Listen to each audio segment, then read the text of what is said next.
तो अब हम लोग कुछ इम्पालास पकड़ेंगे जो कि बहुत ही अलग जानवर होते हैं। वो थोड़े छोटे होते हैं, फूड चेन में बहुत नीचे होते हैं, तो घबराए हुए होते हैं और उनकी नाक काफी ज्यादा तेज होती है।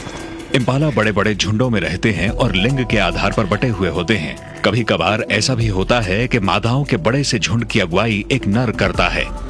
विल्डबीस्ट की तरह इम्पालास के पलायन के पैटर्न्स भी हाईवेज और फेंसेस की वजह से बदल गए हैं। इस तरह के संरक्षण से ही अब इनकी प्रजाति को बचाया जा सकता है।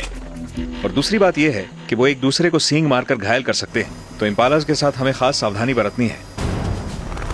मेरा काम है झुंड के निकलने के बाद सेकंड लास्ट पर्दा बंद करना, फिर उन्हें ट्रक में डालने में क्रेग की मदद करना। आखिरी पर्दा वही गिराएंगे। जैसे ही सारे के सारे अंदर आ जाएं, पर्दा बंद कर देना और मेरी मदद करने तो अंदर आ जाना। ठीक है।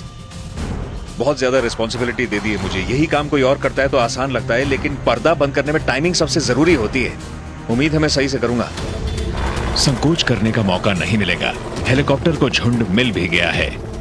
इम्पाला का झुंड बोमा के मुहाने तक पहुंच गया। उनके भागने का इकलौता रास्ता बंद हो गया है।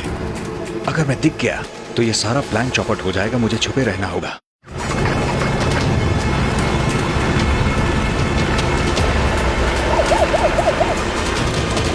पलक झपकते ही वो आ भी गए।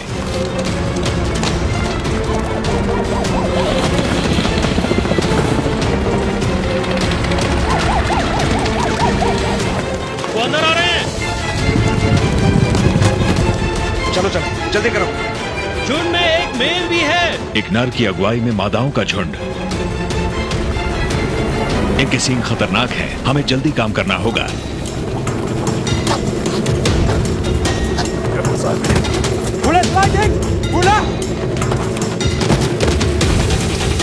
हमें इनके सींग ढकने होंगे और ये काम हम रबर पाइप से करेंगे।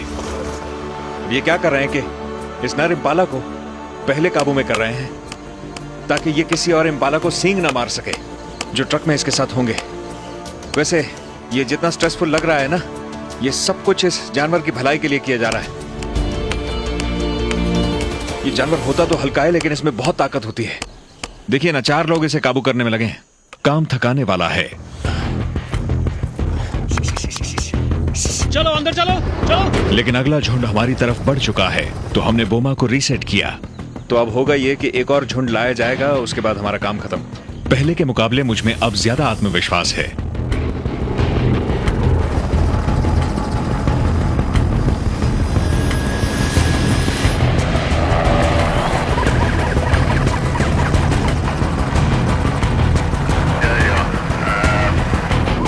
ये पहला गया, दूसरा, तीसरा, चौथा, पांचवा, छठा।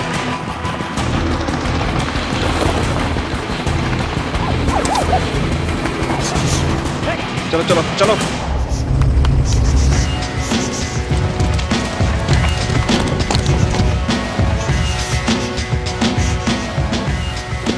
इन जानवरों पे आज जितना तनाव डाला गया है, ये इनकी भलाई के लिए है। ये जल्द ही नई जिंदगी शुरू करेंगे। एक ऐसी प्रॉपर्टी पर अपना वंश बढ़ाएंगे जहां कई दशकों से इनकी प्रजाति नहीं देखी गई। अफ्रीका को अगर उसी जनजीवन से दोबारा भरना है तो ये सब तो करना ही पड़ेगा। खैर, अब तक तो काम स्मूथली हुआ है, मगर इसे थोड़ा ट्रक में डालने में दिक्कत हुई। हैरानी की बात है कि ये कितना ऊंचा उछलते हैं। मेरे सर के ऊपर से जाने वाला था। ये तो लगभग 6 फुट ऊंचा उछलते हैं। तो एक मादा तो हमारे पीछे पहुंच ही गई थी, लेकिन हम जैसे तैसे उसे अंदर वापस ले आए। सब बढ़िया ही चल रहा है।